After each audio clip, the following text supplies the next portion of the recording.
शौकतवा तो कहेला कि लाज गोर के हम पी गइल बानी, रुपया चाहिए। हई कहेला कि कफनों के पैसा होके समझाता कहला तो हमरा रुपया चाहिए।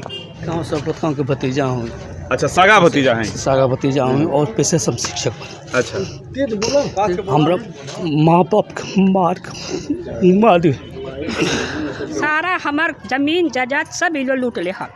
के लूट ले? शौकत शमशाद सब हमार लूट ले लो। हम गरीब हो गए, हम एकदम भिखमंगिन हो गए, हम पूरा गांव से मांग के खाई। उ जनाई रहे आसाराम बापू लाल दड़िया वाला जलसाजवा उ कहत रहुए कि हम रखले बानी प्रूफ एविडेंस, अभी ना और कुछ नहीं कि खोलब।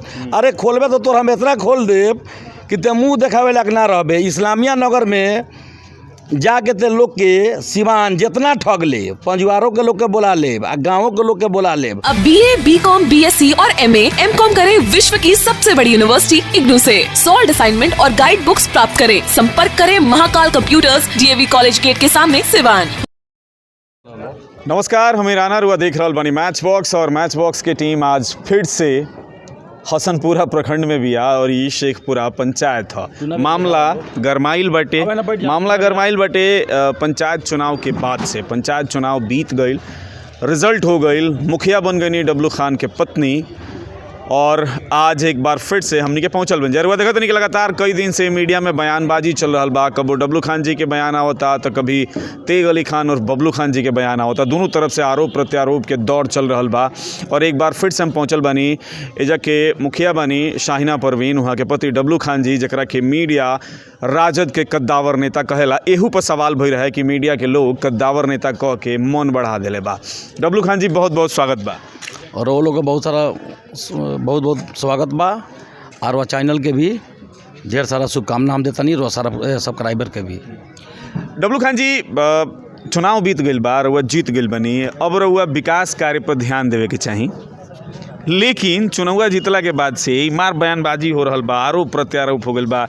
रउआ कहते उ लुटेरा ह, उ लोग कहता कि रउआ डकैत हई, तब रउआ दंगा करावे नी, ई कुली का चलता?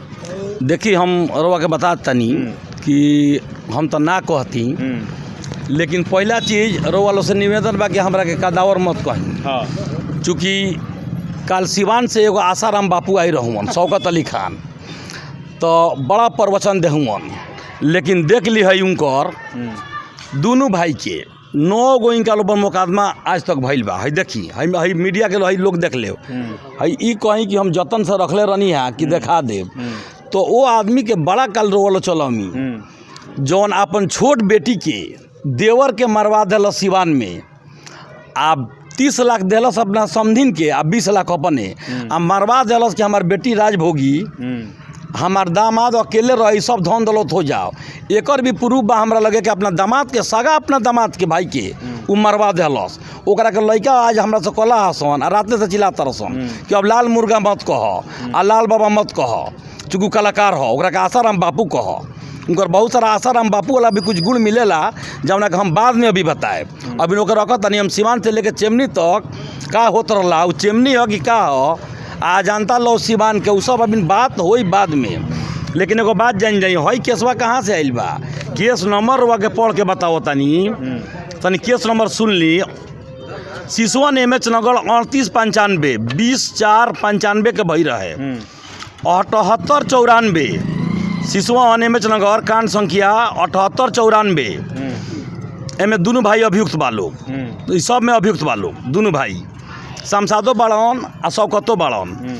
हुसैनगंज MH नगर कांड संख्या 15296 दिनांक 8/7/96 के धारा का देख लेम लोग। हई केस करे अलहवन आगलगी के केस इंतजा अख्तर, शमशाद खान, शौकन खान, आ हई जन बा ब्लेडवा बबलू बा, एकरो नाम बा, आ पिंटू खान। ई कोनो नया ई दंगाई आ मारपीट करे वाला लूटे वाला लोग ना हो, ई पुरान लोग हो। अच्छा, एगो बा सिसवन MH नगर दिनांक केस नंबर 9188 9988 के भई रहे। एगो पुलिस ऑफिसर के संगे रामेश्वर महतो, कांड संख्या 1189। ये लोग थाना के ASI के संगे मारपीट जौन कैले रहे, शौकत खान और लोग पर जौन केस भई रहे, जरा हमने आसाराम बापू अब कहे के शुरू कैले बानी सन। तो उनका पर भई रहे एगो केस भई रहे ई कैलर लॉन फिर सिसवा नेमेचनगर केस नंबर 2792 एगो केस बा ई कोई कंप्लेंट बड़न गंगा सागर पंडित एक केस बा 3795 शौकत अली खान शमशाद अली खान पर। अब सुनी हम लोग डिटेल बता दी अपराथमिकी निरोधात्मक कार्रवाई कितना भइल बा एकरा पर कोनो ठिकाना नहीं खे। सुन ली हम बैठल बानी तो कहता हऊ जनाई रहे आसाराम बापू लाल दड़िया वाला जलसाजवा उ कहत रहुए कि हम रखले बानी प्रूफ एविडेंस अभी ना और कुछ नहीं कि खोलत। अरे खोलबे तो तोर हम इतना खोल देब कि ते मुँह देखावे लायक ना रहबे। इस्लामिया नगर में जाके ते लोग के सिवान जितना ठग ले पंजवारों के लोग के बोला लेब आ गाँवों के लोग के बोला लेब आ कुछ लोग आइयो गइल बा जौन गाँव में कह के ओने गइल बा। एगो हमरा कहानी याद पड़ता 2 गो रहलन जालसाज नटवर लाल। जब गांव जवार के लोग ओकनी के पहचान गइल कि अरे बाप जेने जासन कहसन कि अरे बाप ये चोरवा हो, अरे बाप ये चोरवा हो, बेस बदल ले बा, ये 100 रुपया हो। अब देखलसन कि अरे भाई तो गांव जवार के लोग हमनी के पहचान गइल तो राय कइलसन कि कहीं दूर चल जाइल जाऊँ आ रोज शाम के मिलल जाई आ दाढ़ी बढ़ा लिहल जाऊँ। तू हमरा के कहियो कि सलाम अलैकुम हाजी जी तो हमरा के तू कहिए सलाम अलैकुम हाजी जी तो हम कहब तारा के वालेकुम सलाम हाजी जी। चूँकि ओने के लोग के चिन्हे में टाइम लगे तो का ओकर ठीक बा। लूटपाट के इस्लामिया नगर कहियो छोड़ सकता हूँ जौन अपना दामाद के सगा भाई के मर्डर में रुपया ले सकता। देख दोनों भाई में राय ना रहा एगो ओकर लिखित तरह के देतानी उ आसाराम बापू मने शौकतवा के लिखल ह ई लिख के दिले रहे साहबदीन साहब के जेल में भेजवैले रहे आ सगीर आलम साहब के भी दिले रहे। पूरा एक के इतिहास उसी का राइटिंग है आ सारा है कैसमो सहित दिले बा है बैंक से लेके टोटल है बैंक के कागज है अपना भाई के बारे में अपना भतीजन के बारे में अपना बेईमानी जो कैले बा पटदार लोग के बारे में सारा उसी का लिखा हुआ है टोटल। एगो कॉपी हमरा के ई ना कहीं कि उहे दे दिलस संगे रहनी सन जब भैया धंसलस शमशादवा तो दे दिलस गप से हमरो के एगो कॉपी कि तनी बाबू पढ़ लो। लागल हमरा बाप के गोड़ तक रोए लागल हमारा गोड़ तक रोए। 2010 में चुनाव लड़नी तो ओकर जौन बड़ बेटा बा हमार चपलवा सीधा करे जल्दी जल्दी कुर्सी पोछी काहे पोछे जानी कि MLA हो जाई हम तो हमार जाल कोइल बनी लोग के MLA के नाम पर बदकिस्मती रहे कि हम हार गईनी आ कदावर आज ले कोनो चीज़ के अध्यक्ष भइल बड़ा सन। आज जानते नहीं सन कि डब्लू का नाज भी सीमान जिला RJD के अध्यक्ष बाड़न 3 टर्म रहनी हसन पूरा प्रखंड के अध्यक्ष सिसवन 3 टर्म रहनी अध्यक्ष पार्टी के कदावर रोल मत कहीं हमें गांव के बेटा हम डबलुआ सुने के चाहतनी हमरा वही में मोहब्बत मिलेला वही में प्यार झलकेला। तो देखी है पूरा एकनी के है दोनों भाई क्या ओकरे लिखल हो चिटिंग बजबे के उ का बतियाई हमरा सामने है मीडिया के भाई तन देख लो ओकरे रिटर्न में बा सब उहे हमरा के दिले रहे। ओसन साथी आदमी के हमरा हाथे लाग गइल आ अपना जाल में खुद फंस गइल बा। अब हमार भेद का खोली ओकर तो ऐसा खोले आ ओकर देहात पटदार का आवाम खड़ा होई है सब ओकर लिखल हो का पढ़ला के बाद से देख सब लिखल बा कहाँ से लाइसेंस भइल आ केंगा लाइसेंस भइल आ केंगा बेईमानी कैली सन केंगा नहीं हमें पूरा ओकनी के इतिहास बा। आ कहता हमरा महतारी के कि फलाने के यहाँ गईली कि हमार बेटा तिहाड़ में बढ़न अरे जमुना के नाम धरते तो खुद तिहाड़ में रहल है अल्लाह के घर मस्जिद के लगे और तुहार ना गई राजुल कुमार तो फिर हम तो चैलेंज के साथ तो कहीं नहीं पब्लिक के सामने कहता नहीं घर मुर्गी के दारबा में मन होके नगी कह आ सऊदी जेल में रहे ओकरा के कहता हमनी के सामने बतियावे लगे बा। हम तो चैलेंज करता नहीं कि आ जाओ डिबेट करो वो शौकतवा का हम चैलेंज करता नहीं कि आओ डिबेट करो पब्लिक में बैठो जनता के सामने बैठो गाँव इलाका में बैठो इस्लामिया नगर में ओकरा बैठता नहीं चल के सिवान देखी लोग दूध के दूध पानी के पानी कह दी कि नटवर लाल हमी कि नटवर लालू हो जालसाज हमी कि जालसाज शौकतवा हो जालसाज जी करके ये लोग कहीं रिश्ता कर सकता उहे का पिस्तलवा देखावे लसन 14 को जौन बानू सबसे पहले ले जलसन एगो हथियार घर बनैले बड़सन हथियार घर तो ले जाके देखावेला सबसे पहले देखसन तब नाश्ता करसन आ गाड़ी के हमरा कहता हमार भाई यहाँ से खड़ा बना देख ल NRE के पैसा से महिंद्रा के दिया है NRE हमार भाई अफसर हमार भाई रहे, शमशादवा ट्रक के ड्राइवर रहे, आ ओकरा के कहता कि हमार भैया हाजी होवन नमाजी होवन 70 बरस, अरे कितनो बरस उम्र हो जा, चाहे तोर बाप मर जास, जौन कैले बड़न तो यहाँ के लोग बुलाई का। आई जुलूम हमनी के सहेला नहीं से ना जनता सही, अब ना सहसन, अकिल बुद्धि ना रहे, लड़का रहनी एगो फोटो देखावता बंदूक लेके, अरे अकिल ना रहे ते हमनी के मालिक रहलिस, बंदूक ढोवैलिस कि राइफल ढोवैलिस, सब ढोवनी। चप्पल तोर सीधा नहीं न कैले, तोर बेटा हमार चप्पल सीधा कैले बा, ते हमार कुर्सी पोछले बड़ी 2010 के चुनाव में। वो हमारा सामने का बतियाई, हमार भाई अफसर रहा, यहाँ के लोग जानता, गई भाई हमार मजदूर में कहे में कोनो शर्म नहीं थे, लेकिन हमार भाई अफसर हो गई जा। आ 23 वर्ष के बाद हमार भाई आइला, नौकरी छोड़ के आइला कि भाई अकेले जुलूम के खिलाफ काहे लड़ियन, हमू लड़े। हमार बाप कोनो शर्म नहीं के, हमार बाप हमर मैन रहलन, हमार बाप स्टाफ तक गइलन, हलाल के खून बा, हलाल के खैले बनी सन, हराम के ना। ये आई कहल हम जौन सवाल करतानी कि तू जवाब दे भाई हमरा के, तो नंदी बंदोबस्त करेले बाड़ीस, तो भिंडा बंदोबस्त करेले बाड़ीस, ते 200 बीघा जमीन कटवैले बाड़ीस, ते बदुआ करतारीस। हकीकुल के भाई अरब से आवता, उहो वालों के सामने आई, राणा जी आवत ओकर भाई अजीजुल, वो बताई कि ओकरा भाई के हत्या केंगा नहीं लोग कैल है। 2 जनी बैठल बा लोग, एगो हमरा गाँव में एगो कथक जाति के बाड़ी, एक घर बाड़ी हौ हीरा कुंवर उनकर नाम हमनी के बुआ कहे नहीं सन। वो बुआ हमारा आज भीख मांगे कगार पर बाड़ी, 2006 में मुखिया भैनी। बुआ के हम घर अल्लाह के घर सामने बा, पूछिए कि बुआ के घर के बनवावल, आप माइक के सामने कैमरा के सामने पूछिए कि बुआ के घर बा, आ लूटल के बुआ हमारे बता दी हम। ना बुआ है ना, जा कैमरा के सामने बता दो, आप पूछ लीजिए कि आपको कौन लूटा,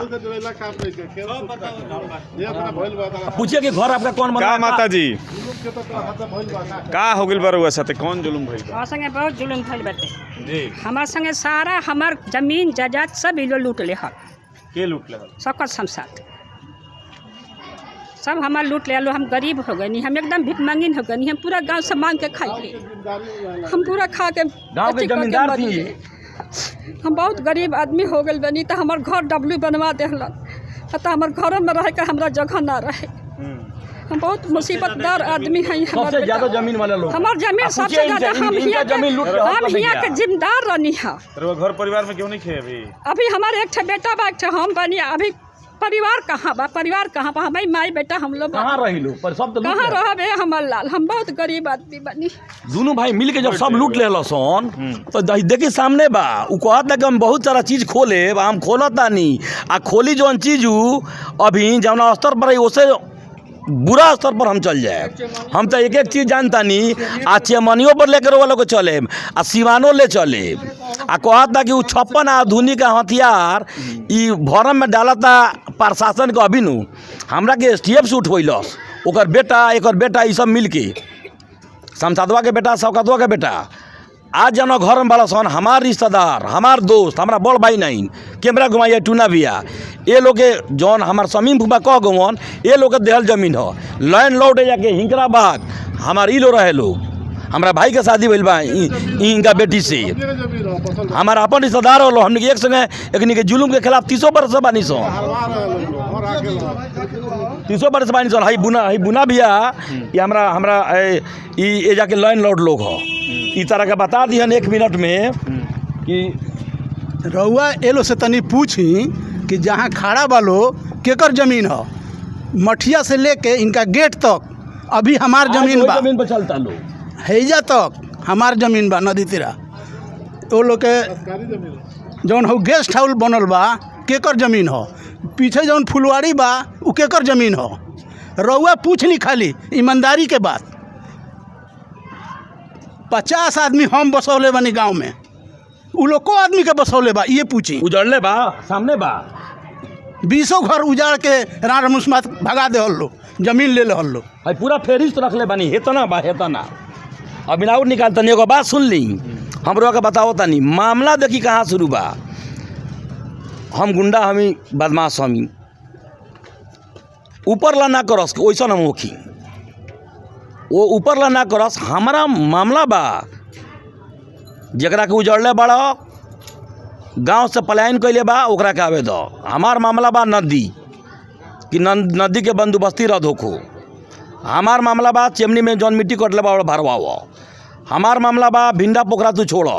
हमार बा के जौन गांव के जौन इनका निजी ज़मीन में सड़क होती है आज नकाली लोग बनाई लोग इनका लोग के चीज़ है, इनका बाप दादा के संपत्ति है, उनका फुलवाड़ी भी उमें बा। हम जुलूम के खिलाफ लड़ाई लड़तानी आ लड़े ये आवाज़ भबकी हो देता हो आई रहुए लाल मुर्गवा सिवान से सौकतवा ओसन सन कितना रोज आवेलन जालन आ ओकरा कदावर कहला के आ मीडिया कहला के हम मोहताज बानी।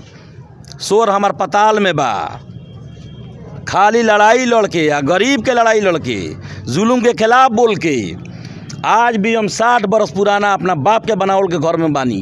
पहले भी बता गई हमर मैन हमार बाप रहलन स्टाफ बैलन हम तो चैलेंज कैले रहनी रउआ लोग के सामने कि हमरा बाप के उंगरा बाप के खड़ा करा दिहल जाऊँ, हमरा बाप के एगो कोई गांव गलती बता दे। हमनी के सब खतियान हमार बाप बीमारी छोड़ के कभी भी हमनी के सब खतियान हमरा दादा के नाम से बा। तनी वो लोग से पूछ रहा जाऊँ कि उनका दादा के नाम से को काठा जमीन बा, कहाँ से आई रहलन। हमरा के चैलेंज कर जाता आ वो घर में बैठ के आ बोलावल जाता चेमनी के लेबर आ मजदूर के आ ताली बजावल जाता हिजड़न वाला काम। अरे आओ मर्द में जगह खुला में बानी तरह घर के सामने तरह गेट के सामने अल्लाह के घर के नीचे बैठल बानी। मर्द नहीं बात करो, अगर मर्दानगी बात तो मर्द नहीं बात करो, हम गलत नहीं की ऐसे ना डरेनी। अच्छा डब्लू जी देखिए पर्सनल अच्छे बहुत ज़्यादा होता उन्हीं से लागता रउआ की ओर से लागता लेकिन रउआ लोहई लोहित हम जहाँ तक जानते नहीं ठीक बा सुनी रहल बनी लो लेकिन सुनी हमार अगर हित होके हमार बेटा काहे ना होके हमार भाई काहे ना होके अगर जालिम हो जाओ आ जुलुम करे यही खातिर तो कंप्लीट हमनी के जो इस्लामिक जंग भइल बा जुलूम के खिलाफ भी तो भइल बा, बहुत सारा जंग बा जौन अपना हम यहाँ तक प्रोफेट मोहम्मद साहब जो हमारे थे उन बहुत सारा जंग लड़े हैं, गैरों से थोड़े लड़े हैं। जुलूम के खिलाफ हमेशा लड़ाई ये जारी रहेगा। आप ये बैठिए देख लीजिए अभी हज करने गया दोनों भाई, पूछिए इनसे, पूछिए इनसे, इनको बुलाइए पूछिए इधर कहिए पूछिए इनसे, पूछिए सच्चाई को जानिए आप लोग। का चाची देखिए हमारा 5 कट्ठा जमीन हमारे बाप का कागज हम लिए हमारे पास बेच करके 2 दिन पर हज करे चल गया।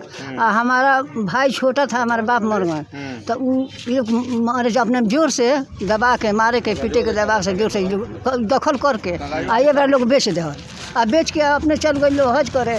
हमने ताकत आई सन घर आखिर काहे बेच दिल हमने पेट में हमने घर बाल बच्चा नहीं खन समान। देखिए क्लियर इनके नाम से जमीन है, अच्छा ले लीजिए देख लीजिए सारा पेपर है, रसीद 65 तक इनके नाम। बताओ 2 बीघा और जोताते हैं। हालांकि यही जमीन के चर्चा होत रहे का कि 57 साल बाद जमीन अभी हमारे कब्जा कोई अभी 2 बीघा हमारे जमीन बाप दादा के नाम बोलो कब्जा कोई हथियानी का बाप के नाम से बोल रहा ले लेनी हथियानी का बाप के नाम से 2 बीघा जो चमनिया राणा जी मामला कोई बहुत बड़ा नहीं है, बहुत बड़ा मामला है, कंप्लीट जुलूम के खिलाफ मामला है। ये नहीं थम सकता है, एक ही शर्त पर थमेगा, डीएम साहब एसपी साहब आ जाएं, कम से कम जान ले कि सच्चाई क्या है। सफ़ेद पोश नकापोश सफ़ेद पोश लोग जो बन रहा है कितना बड़ा अपराधी है, कितना बड़ा सातिर है, किस तरह से प्रशासन को बरगला के आर्म्स का लाइसेंस लेता है, दूसरे का एक आर्म्स होता है, किस तरीक़ा से कैंसिल करवाता है, किस तरह से एसटीएफ से हमको उठवाया गया, हमको पिटवाया गया, वो सही कह रहा है। चूँकि रात का मामला था वही पिटवाया वही देखा है। हमको काउंटर का प्रोग्राम था लेकिन जनता सड़क पर आ गई थी, लोग सड़क पर उतर गए थे, नहीं तो ऐसा ही लोग बरगनाया था।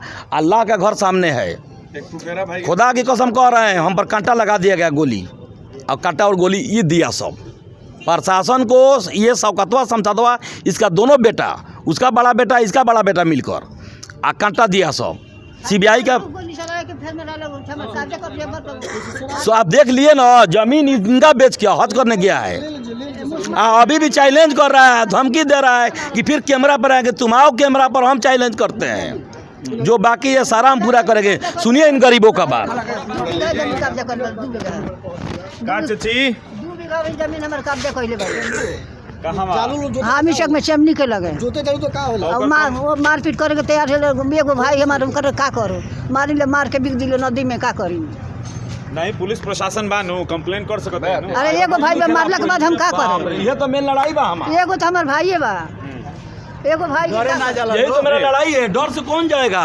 नहीं, यही मेरा, अरे भाई आप बात मेरा मानिए, प्रशासन कुछ बोलेगा भाई, ये माने हम का आपसे कहें, ऊपर वाला माने न करे कि ऐसा जालिम, माने हम लोग नहीं कहते हैं कि हम लोग सुनते थे पढ़ते थे भाई मेरे, लेकिन हम ये ठान लिए हैं कि रानी और मेहतरानी दोनों का इज्जत है, ये इज्जत इस गांव को हम दिलवाएंगे। अब नहीं किसी को कहने देंगे कि अरे साला जोलावा का पकड़ लिया आओ, अरे साला मिरवा का पकड़ लिया आओ, अरे साला साई का पकड़ लिया आओ, अरे साला कोयरी का पकड़ लिया, अब ये नहीं होने देंगे। उसके खिलाफ हम आवाज़ उठाएंगे। जो बाबा भीमराव अंबेडकर ने जो हमको तरीका बताया है, जो संविधान का तरीका है, उसके तहत हम आवाज़ उठाएंगे, धरना प्रदर्शन करेंगे, न्याय दिलवाएंगे, लेकिन कोई गलत काम हम नहीं करेंगे। ये गलत काम करेंगे तो इनके जुल्म के खिलाफ आवाज़ उठाएंगे। उनका एक और अपना भतीजा है जिसके साथ क्या हुआ है, इधर पूछ लीजिए। देखिए ये टीचर है, शिक्षक हैं, अल्लाह के घर के सामने ही बोल रहे, पूछिए इनके साथ क्या किया गया, अब पूछिए कौन है के यार हुआ। हम शमशाद गाँव शौकत गाँव के भतीजा हूँ। अच्छा, सगा भतीजा हैं। सागा भतीजा हूँ और पेशे सब शिक्षक बने। अच्छा, हमरा माँ बाप मार वो जैसे आज तक कोई भी एथी नहीं। मेरा भी परपेटा, मेरा भी केस ना भइल। टीचर है आज तक कहत रहनु आप माइक पे धमकी देता रहन कि माइकवा पे धमकी देता रहन कि एकर अंजाम उहो लोग जे फुटर हमरा कहत रहन फुटर बोले क्या, उ फटर जे बोलत रहन उ एकर जिम्मेवार नहीं खन। फटर हमरा कहत रहन का कइले रोहनी, ई का कइले रोहन आ कहत रहन कि कहाँ चल गेल बानी, उनका सामने है घर बनैले बानी। ये लोग से कौन चीज में हमनी कम बानी सन, बस खाली वक्त के हिसाब से हमनी के चुप बानी सन, इज्जत आबरू के वजह से चुप बानी सन। ये लोग नहीं, हमनी के 420 और बैमान थोड़े बानी सन। पूरा शेखपुरा में अगर बैमानन के कोनो सरागना बात है कनी के बड़ा सन, बैमान सर के सरागना अगर कोई बा हमरा कहे के जरूरत नहीं है। हमरा कहत रहसन हम और ई बात हम सब लोग के सामने कह दे, हम डब्लू खाओ के बल पे बोलता नहीं। कहत रहसन कि इनकरा चढ़ैला और इथी पे बोलता नहीं, हम नहीं की बोलत इनकरा चढ़ैला पर। ये हमरा कौन चीज चढ़ैला वाला के घर में देर नहीं के ऊपर लाइन साफ करियो। ई सब जालिम लोग बा, जुर्म करता। बिल्कुल चलो कोर्ट में जाके बात करो, चलो कोर्ट में कौन चीज बतिए लो, कौन चीज सारा पुलिस प्रशासन ई लो मैनेज करता। एथी ई लो मैनेज देखा दे रजिस्टर 2 के हमरा लगे फोटो बा जौन की शमशाद खान देखो रमजान खान हैदरजान खान के नाम काट के थोड़ा देखिएगा, काट के और इसमें जो है मियाँ जान खान का नाम भी काट के बाद में ये तेग अली खान लिखा है उर्फ बबलू, हसाम अली खान उर्फ पिंटू, हसमत अली खान उर्फ रिंकू, मंसू खान उर्फ आसिफ अली खान, इस तरह ये लिखा गया और इस तरह इस चीज़ को काट दिया गया है। ये रजिस्टर 2 को काट कूट किया गया है। ये सब दबंगइये नु बा, ये सब के करता। राणा जी हमनी के जब खेत जोते जानी सन, खेत अथी करे जानी सन, हमनी के सारा खेत लोग काट के गढ़ा कर देले बा। आ कहता लोग फुटर हमरा के बोले के बोली लो सामान बा हिम्मत है, ये गेटवा पर 50 अली हम कहता नहीं कि बोलो लो, काहे निकल बोलत। चलिए डब्लू खान जी, देखिए कानूनी लड़ाई ही लड़ के कुछ हो सकेला, हमनी के न्याय देखिए, लेकिन फिर भी रुआ कहता नहीं कि वो जालिम हलो दुका हलो प्रूफ दे रहे हैं। आप नहीं देख रहे हैं, हम प्रूफ दे रहे हैं। रुआ प्रूफ देता नहीं, रुआ कंप्लेन से प्रूफ दिया जा सकता। कंप्लेन देखिए, सुनिए ना, और कह रहे हैं कि डीजीपी को लेटर लिख रहे हैं, एक दलाल का बेटा क्या लिखेगा, फिर वहाँ पे चीटिंगबाजी करेगा, हम लोग को परेशान करेगा। इसके साथ क्या, इसके सेवा कर ही क्या सकता है। देखिए हम कह तो रहे हैं कि नटवर लाल के अलावा, कलाकार के अलावा आसाराम बापू भी है, अभी उस पर भी हम लोग आएंगे। सुनिए, ऊपर ला न करे कोई वैसा हो, कोई माँ ऐसे बेटे को जन्म दे जो दोनों है, जो औलाद भी देखिए, इस सब का औलाद भी दोनों का शौकतवा शमशादवा का हुआ है, उससे गिरा वो है सब। माने एक तो शौकत का जो बेटा है जिसका भेंसार में शादी हुआ है, क्या बेटा है, वो बाप से भी ज़्यादा कलाकार है। सुनिए, कल जो लोग बैठा था, हम मीडिया में देखे हैं, आपके ये मैच बॉक्स में देखे हैं, आपके पीछे जो नहीं देखे हैं, कोवलिया में जो तबलवा बजाता है सब, अपना ड्राइवर खलासी को बैठा लिया था सब, उसी से बाबाई लूट रहा था। दूसरा कौन जाता है उसके यहाँ, किसको छोड़ा है, कौवा का हाल बा, केकरा मुड़िया बनेगी सगले, किसी को नहीं छोड़ा है भाई। गांव के इज्जतदार लोग, शरीफ लोग रास्ता छोड़ देता है। कब किसकी पिटाई होगी, कब किसके साथ जुल्म होगा, कब किसके साथ क्या होगा, और सारे लोग बैठे हैं, दूसरे गांव के भी लोग हैं, यहाँ का लोग माने लोग बैठा है। आप किसी से पूछ सकते हैं हम कैसा है, उस शौकतवा कैसा है।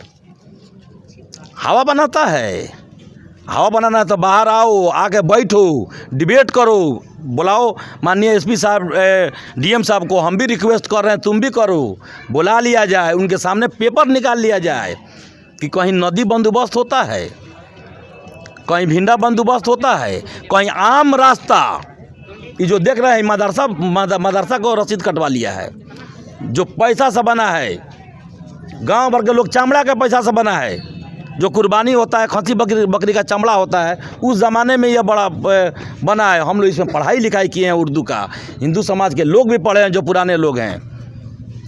आज भी एक मास्टर अभी जीवित हो जो यहाँ पढ़ाते थे, जिनका नाम है शौकत अली, वो चेफुल के हैं, फुलवरिया ये ताजपुर के पास के।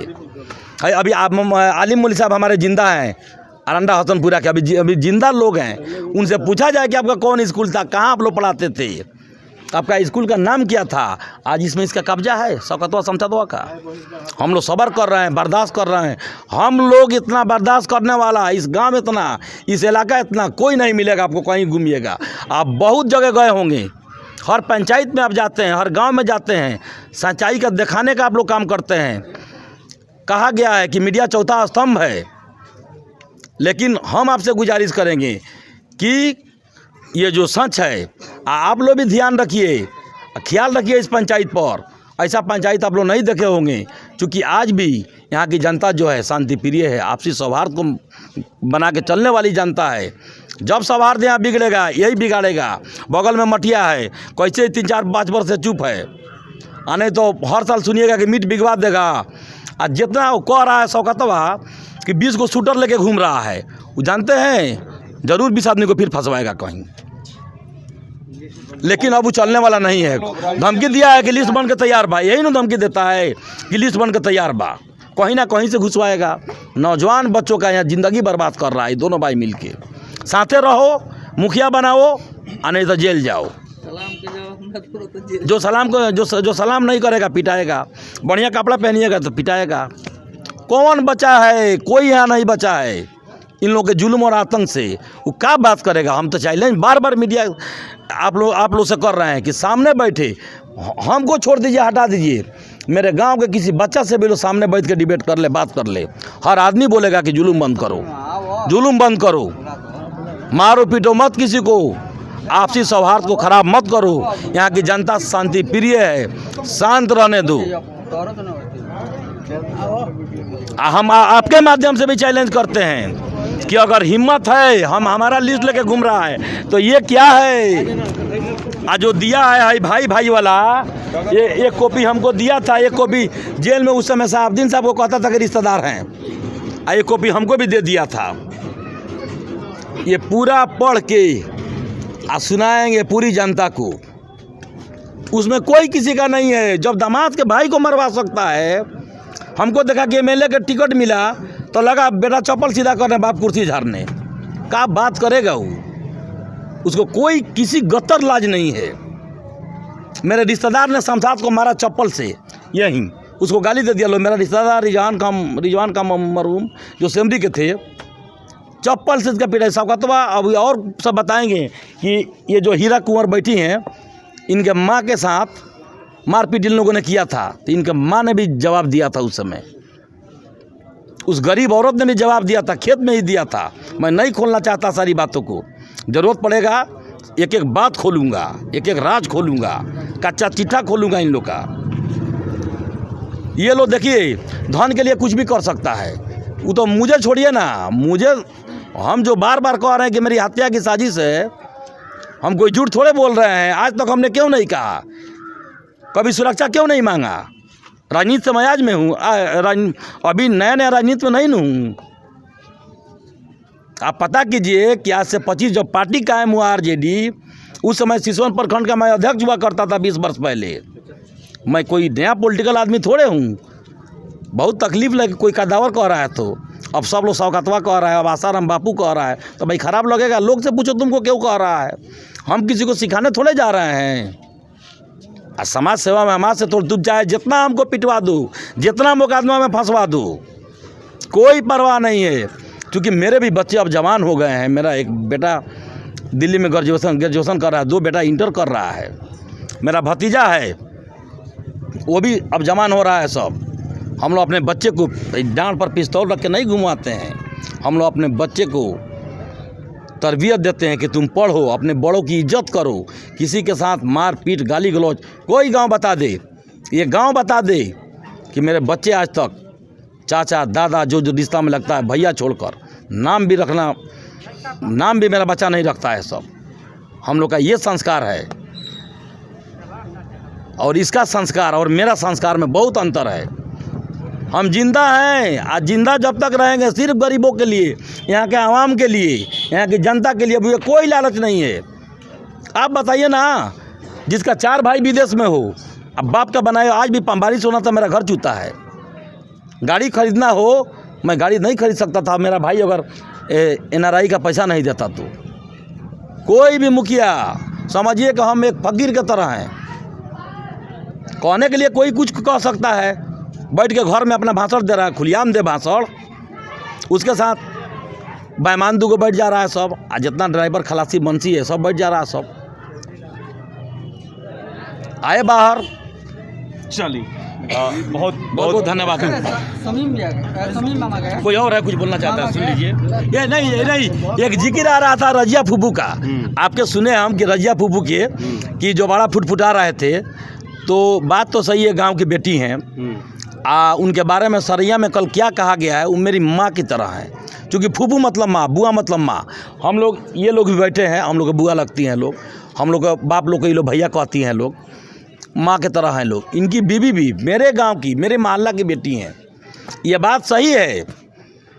रजिया फूफू हमारे गरीब थी, मजबूर थी, लेकिन इज्जतदार लोग थे, इज्जतदार बाप की बेटी थी, इज्जतदार माँ की बेटी थी। उनके बारे में अपशब्द इस्तेमाल किया गया है कल सरैया में। एक और बात सुन लीजिए, कल आपके पीछे जो बैठा था, उसके पीछे जो बैठा था, अल्लाह की कसम खा रहे हैं, मस्जिद का माइक खोला था, गांव से निकाला गया था, भाग गया था। यही अल्लाह का घर है, यही मस्जिद। हाँ, उसको लेके गुसाबिर नाम है, माइक खोल के लेके भाग गया था। डॉक्टर साहब लगवाए थे, ये डॉक्टर इमाम साहब लगवाए थे, लेके भाग गया था। सुनिए, उसको बुला के रख लिया सब। अब समझ ली, इसी से अंदाज़ा लगा लीजिए कि शौकतवा समझादवा कितना इज्जतदार है और कितना बढ़िया आदमी है, कि जो अल्लाह के भगवान को, ईश्वर के घर को के माइक को खोल रहा है। इसका अपना खानदान है, बुला के उसको शूटर बना के लेके घूम रहा है। हमारे पास जो लड़कों का नाम रख रहा है शूटर फाइटर, सब पढ़ने वाले बच्चे हैं, अच्छे लड़के हैं, गांव के लोगों के दुख सुख में काम आते हैं। ये सब विदेश रहने वाले लोग हैं। मेरे गांव में कोई अपराधी नहीं है, कोई क्रिमिनल नहीं है। अगर कोई है तो ये दोनों भाई है, शौकत और शमशाद है। क्या बात करेगा ये? फूफा से बतिया लीजिए, हमारा फूफा से पूछिए। अच्छा, हाँ रउआ के पूछवी हम तो उन्हें से यही रहुए कि शायद रउआ से रिश्ता बहुत बढ़िया रहा पहले। राउर पत्नी के भी जो शादी भइल बा, वही परिवार के लोग करैले रहे, कुल तमाम तरह के बात कहल गए हुए। और कॉफ़ी के बारे में, हाँ, कॉफ़ी के बारे में कि आप कॉफ़ी पिलैनी बेड पर बैठा के, और ओबरा रउआ डब्लू खान के शिकायत करनी कि सबसे गंदा आदमी, सबसे ख़राब आदमी गांव में यही है। ठीक है, बात सही है, बहुत बहुत शुक्रिया। वो लोग रिस्पेक्ट करते हैं हमको, कहते हैं कि आज भी फूफू है, हम लोग फूफू मानते हैं और आज भी है बहुत, इसके लिए भी हम रिस्पेक्ट करते हैं उनको। रह गया सवाल कि इस मोहल्ले की बेटी है, बेशक इस मोहल्ले की बेटी है हमारी वाइफ, तो सब लोग उसको रिस्पेक्ट करते हैं। जैसे कि डब्लू खान कह के गए, उस दिन जो एडवर्टाइजमेंट, जो भी आपके न्यूज़ में हम बोले, किसी भी उनके औलाद के बारे में कुछ भी नहीं बोले। आप सुने, बोले थे? नहीं बोले थे। खाली हम लोगों ने कहा शमशाद खां और शौकत खां के बारे में, और बेशक वो बता के गए थे कि कॉफ़ी वॉफ़ी पिलाने वाली बात, तो यकीनन हम सच बोलते हैं, हम तो झूठ बोलेंगे नहीं। लेकिन क्या हम बताएं, उम्र के हिसाब से बच्चा लोग हो सकता है मैच्योर्ड नहीं होता है। जैसे गालिब ने एक शेर कहा है कि बुरा कहते हैं तुझसे पीर को एहसाद क्या सिकवा, जवानों की तबीयत कुछ न कुछ रंगीन होती है। तो उन्होंने कह के गया कि जैसे कि कॉफ़ी पिलाते वक्त हमको बोले कि डब्लुआ क्रिमिनल है, बदमाश है, ये है, वो है, ऐसा है, और 2-3 आदमी की बात बता के गए। नहीं बेटा बबलू, ये गलत बात है, हम आपसे बात ये नहीं कहे थे, ये बात नहीं हुई थी। आपने ही खुद हमको कहा था कि खाजेपुर में डब्लू ने कोठा बनाया है, रात में जा करके वहाँ रहता है, ऐसा करता है वैसा करता है। छोड़िए, हटाइए, इस सब बात की कोई बात नहीं। हम आप लोग बच्चे हैं, आप लोगों को हम कुछ कहना नहीं चाहते हैं। जैसा आप लोग करिएगा वैसा आवाम और जनता सब कहेगी। इस मोहल्ले के सारे लोग हमारे रिश्तेदार हैं, हम किसी का एंटी नहीं है। अब रहा सवाल आप लोगों के ऊपर जो भी इल्ज़ाम आयद है, उसके लिए सारे लोग जो जितने इस मोहल्ले के लोग से, चारों तरफ के लोग, आपके पंचायत से सब लोग आपसे एविडेंस मांगते हैं, आप लोग से पूछते हैं। हर चीज़ ये लोग अपना बाई प्रूफ दिखा रहे हैं। तो डिबेट करने के लिए डब्लू खान तैयार हैं।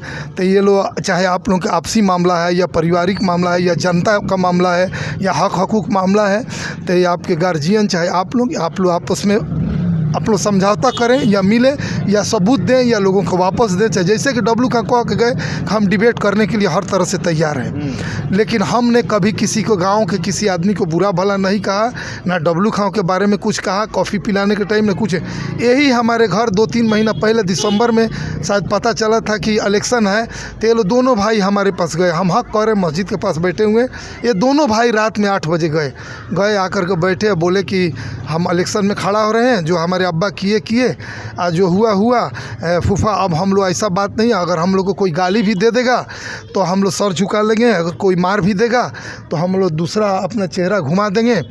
लेकिन आइंदा बार हम सब लोगों से, माने हम लोग सब लोग से मिलेगा। हम बोले कि नहीं, आप फील्ड में जाइए और देखिए आप लोगों का क्या माने ये है, क्या नाम है कि आप लोगों का जो भी एटीट्यूड है लोग बताएंगे, आप लोगों को क्या परफॉर्मेंस है, उस हिसाब से आपको वोट मिलेगा। हमने इतना ही कहा, इनके आगे कोई बात हमने कुछ नहीं कहा। एक चीज़ राणा जी, हमको याद आ गया कि ऐसा कहीं वोट मांगते आप नहीं देखे होंगे कि मेरा दादा जो किए उसको माफ़ कीजिए, मेरा बाप जो किए उसको माफ़ कीजिए। माने समझ में नहीं आता है कि माने वोट भी मांग रहे हैं। जो मेरा दादा लूटे, चाहे जो कर्म कुकर्म जो किए, चाहे बाप मेरा जो किया, एक से एक बात है, मत कहवाइए यहाँ। मैंने अब हमको मैंने शर्म लग रहा है। अगर सुनिए, अगर उधर से कुछ आता है, हम इसलिए ब्रेक कर रहे हैं कि जब वक्त आएगा तो सुनिए बताएंगे कि मियाँजान खान कहाँ पढ़े लिखे। उनके बाप ने, मियाँजान खान ने मेरे बाप के साथ किया, कहीं भलाई किया है तो हम उसको ऐसा नहीं है कि झूठ बोलेंगे, क्योंकि अल्लाह के घर के पास बैठे हैं। लेकिन मेरे दादा ने बबलुआ के दादा के साथ क्या किया वो भी बताएंगे। अगर मेरे बारे में कोई झूठा कहेगा तो हम सच्चा बताएंगे, प्रूफ के साथ बताएंगे। और ज़रूरत पड़ेगा तो यहाँ से सिवान रांचियों चलेंगे, और जगह चलेंगे।